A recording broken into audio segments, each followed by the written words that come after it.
இன்றைக்கு நம்முடைய அன்னவாசல் பேரூராட்சிக்கும் அதேபோல் விராலிமலை சட்டமன்ற தொகுதியை சார்ந்த நம்முடைய அன்னவாசல் பேரூராட்சிக்கும் அதேபோல் இலுப்பூர் பேரூராட்சிக்கும் 2 குடிநீர் திட்டங்கள் நம்முடைய பொதுமக்களுக்கு அர்ப்பணிக்கப்பட்டிருக்கின்றன.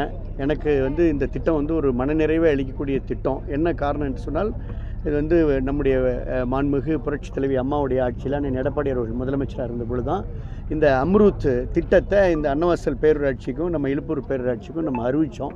அதற்கு பின்னால் ஆட்சி மாற்றம் ஏற்பட்டு இப்போ திட்டப்பணிகளை முடித்து இன்றைக்கி மக்களுக்கு அர்ப்பணிக்கப்பட்டிருக்கிறது. இதில் இப்போ தான் நான் இலுப்பூர்லேயும் கலந்து கொண்டு டேங்க்கில் மேலே ஏறிட்டேன். ஃபுல்லாக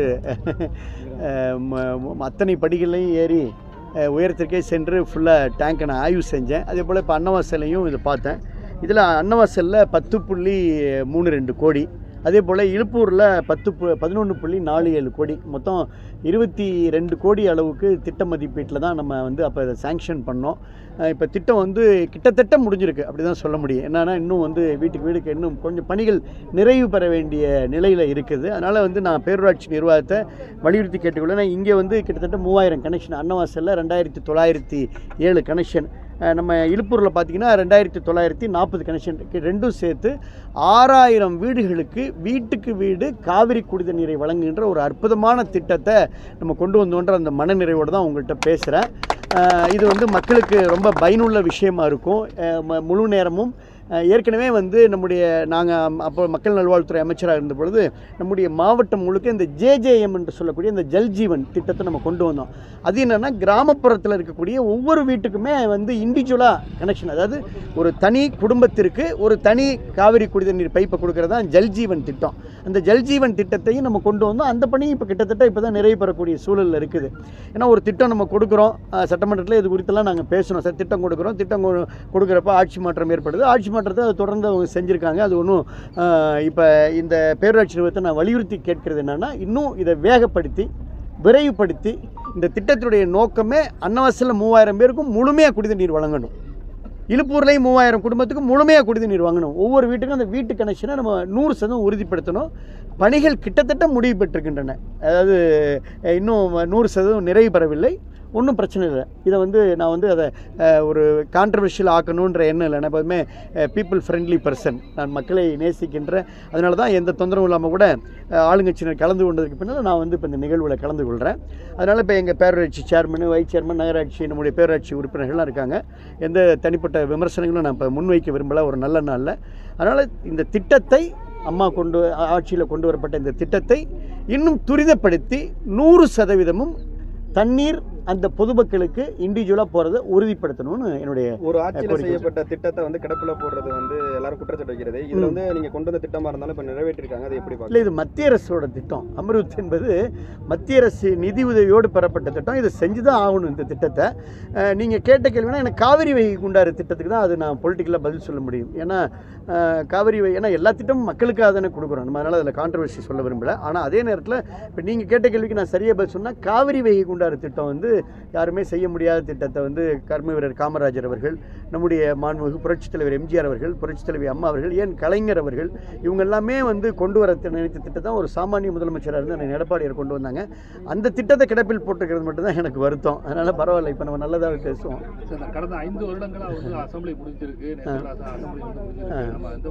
கடந்த காலங்களில் அசம்பிளி நடந்ததுக்கும் கடந்த 5 ஆண்டுகளாக அசம்பிளி நடந்ததுக்கும் என்ன வித்தியாசம் தெரியும்?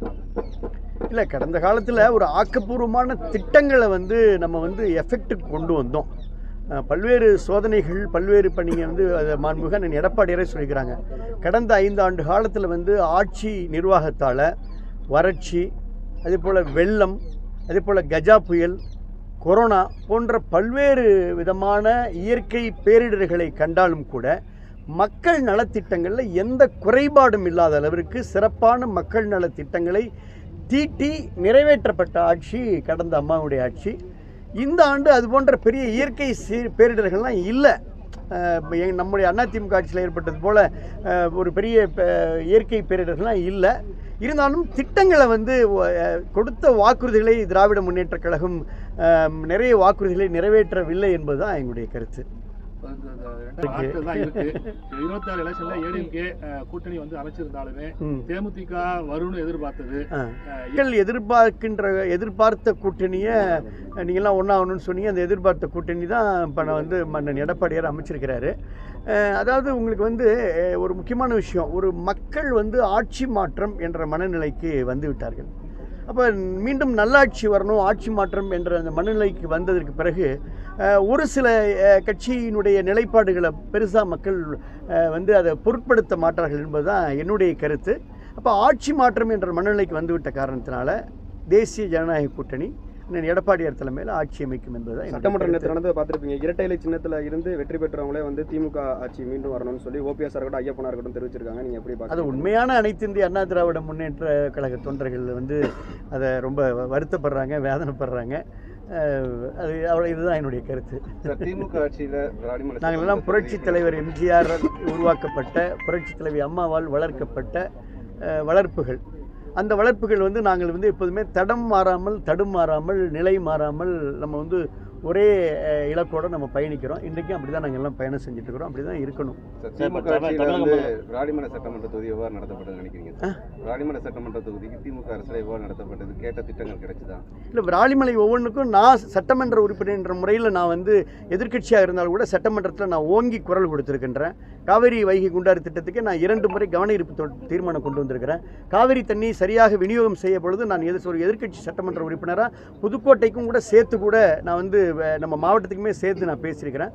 நம்முடைய மாவட்டத்தை பொறுத்த வரைக்கும் அதிமுக ஆட்சியில் ஒரு பெரிய வரலாற்று சிறப்பு மிக்க திட்டங்கள்லாம் தீட்டப்பட்டது. உங்கள் எல்லாருக்குமே ஊடக நண்பர்களாகிய உங்களுக்கு தெரியும். ஒரு மாவட்டத்துடைய மருத்துவக் கல்லூரியாக இருக்கட்டும், மாவட்டத்துடைய பல் மருத்துவக் கல்லூரியாக இருக்கட்டும், மாவட்டத்துடைய வேளாண்மை கல்லூரியாக இருக்கட்டும், கலை அறிவியல் கல்லூரியாக இருக்கட்டும், பெரிய சாலை வசதிகளாக இருக்கட்டும், இல்லை வந்து அது பெரிய நீங்கள் பால வசதிகளாக இருக்கட்டும், இல்லை நீங்கள் சொல்லக்கூடிய இந்த ஜேஜேஎம்மாக இருக்கட்டும், அமிர்தத்துறை எல்லாமே அதிமுக ஆட்சியில் கொண்டு வரப்பட்ட திட்டங்கள். அதனால் நம்முடைய மாவட்டம் அதிமுக ஆட்சியில் தான் வந்து பெரிய வளர்ச்சியையும் திட்டங்களையும் கண்டிருக்கிறது என்பதுதான் எல்லோருக்கும் தெரிந்த அறிந்த உண்மை. தமிழக முதல்வர் வந்து இப்போ பேசும்போது சொல்லியிருக்காரு, அதாவது எல்லா சோசியல் மீடியாவும் வந்து திமுக அரசு மீது அவதூறு பரப்புறாங்க. அதனால அவதூறு பரப்புறது நம்ம ஐடிவிங்க சோசியல் மீடியாவில் இருக்கிறதெல்லாம் அட்டாக் பண்ணுறது கற்றுக்கணும் அப்படின்ற மாதிரி பேசியிருக்காரு. அது எப்படி பார்க்குறது? இல்லை, அது அவங்க கட்சிக்கு அவங்க அறிவுரை சொல்லிக்கிறாங்க. அப்போ திமுக பயந்து தான் இந்த மாதிரி, ஏன்னா ஏற்கனவே அவங்கள தான் கேட்கணும் நீங்கள். நன்றி, தேங்க்யூ.